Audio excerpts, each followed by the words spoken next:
why Russia was planning to attack Japan in 2021. Russia and Japan have never made peace after World War II, but they seemed on their way to mending their relationships. Now Russia's bogged down in Ukraine.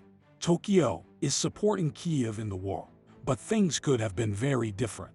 A year ago, Russia had plans for invading Japan. This is what we know. An FSB whistleblower revealed the secret in March 2022. According to him, it would have happened in August 2021.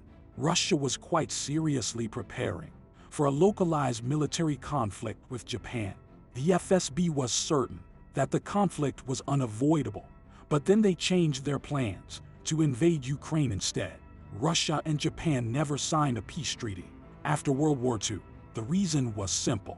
After Japan's surrender, the Soviet Union occupied 4 Japanese islands. All Japanese inhabitants were expelled. The Kuril Island chain is de facto Russian. Japan, however, does not recognize them as Russia. The Kuril Islands are located between Hokkaido, Japan, and Kamchatka, Russia. This makes them strategically important. Meanwhile, Japan has no military force or intelligence agency. It still has to abide by post-war restrictions. This seems to make Japan an enticing target for invaders. But in 2021, Japanese PM Shinzo Abe said this would change. He launched a number of military initiatives. Abe also said the status of the Kuril Islands would be renegotiated. The Russian propaganda machine sprang to action.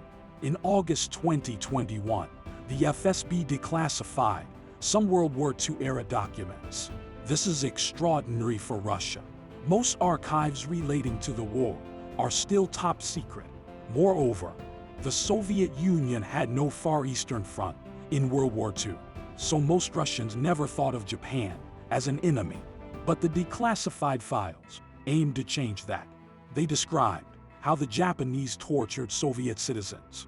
Allegedly, the Japanese infected Soviet prisoners with plague lice.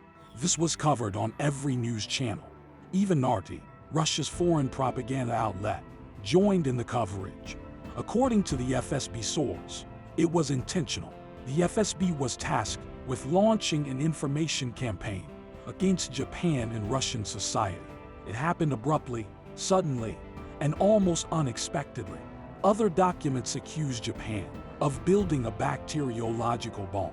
Supposedly, only Stalin stopped them from using it. These claims sound suspiciously familiar. Moscow has routinely accused Ukraine of torturing Russians. Then it spoke of secret American biolabs in Ukraine.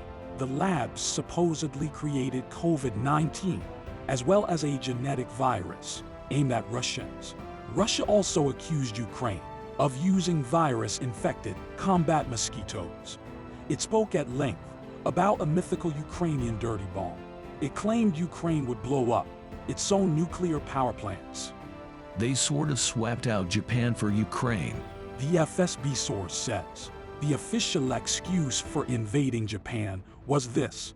The Japanese specialized in brutal biological experiments, showed inhumanity, and had a disposition for Nazism. And they should have demilitarized after the war, but they violate these regulations, creating risks for Russia. This is almost the exact reasoning given for the invasion of Ukraine. But now Japan can breathe a sigh of relief. All Russian combat-ready units have been redeployed to Ukraine. And yes, it includes the Pacific Fleet Marines. Maybe that's why Japan is so eager to help faraway Ukraine.